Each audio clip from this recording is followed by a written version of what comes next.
सर्व ताज्या घडामोडी पाहण्यासाठी चॅनलला सबस्क्राईब करावं. सबस्क्राईब बटनासमोरील बेल आयकॉन प्रेस करून सर्व ताज्या घडामोडी आपल्या मोबाईलवरती मिळवा.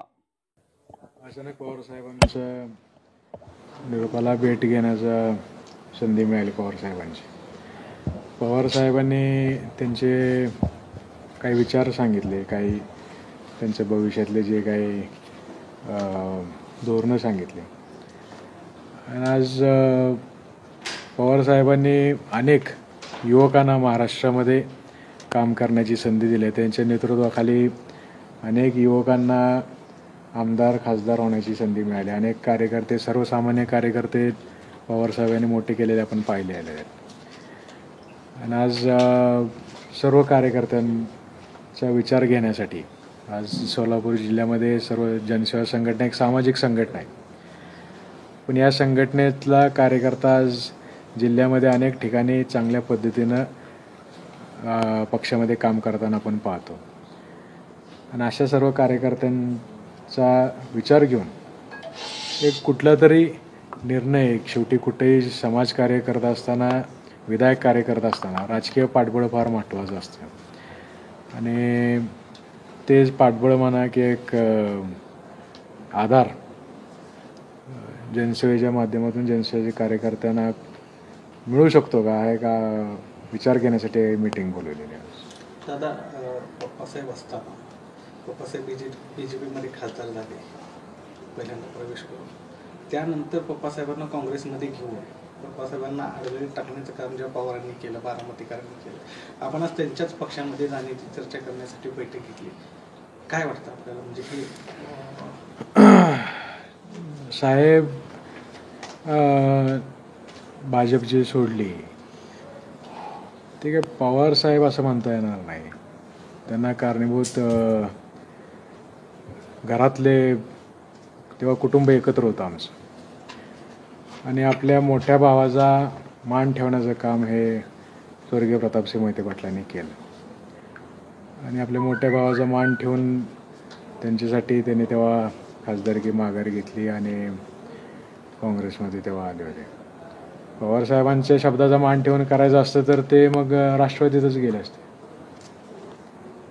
आणि त्यामुळे मग पवारसाहेबांवर तसं ब्लेम ठेवता येणार नाही.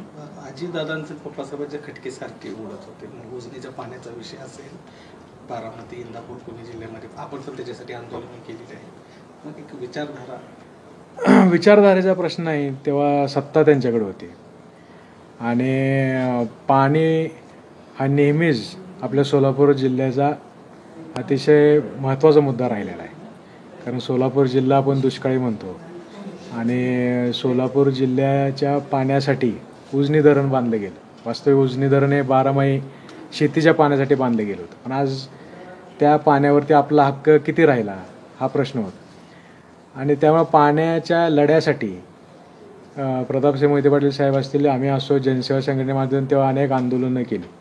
पण ती काय कुठल्या वैयक्तिक नेत्याच्या विरोधात नव्हती. तो संघर्ष पाण्यासाठी होता, अजूनही अजूनही भविष्यातही राहील.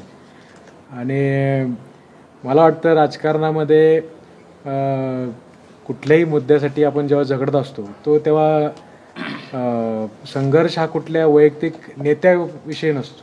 तो त्या एका भूमिके, त्या कारणासाठी असतो की मग ते पाणी असेल, मग आत्ता सरकार असेल किंवा तेव्हा सरकार असेल. दादा, आज बैठक आहे, काय चर्चा होणार आहे कार्यकर्त्यांसोबत, पदाधिकाऱ्यांसोबत? आज विषय असा आहे की इतके वर्ष राष्ट्रवादीमध्ये राहून ज्यांनी सत्ता भोगली, अनेक मंत्रिपदं भोगली, मला वाटतं उद्याचे आमदारकीचं खासदारकीचा फॉर्म भरेपर्यंत जे अजूनपर्यंत सत्तेमध्ये राहिले राष्ट्रवादीच्या जीवावरती, पवारसाहेबांच्या आशीर्वादावरती, आज अचानक यांनी एक वेगळा निर्णय घेतला.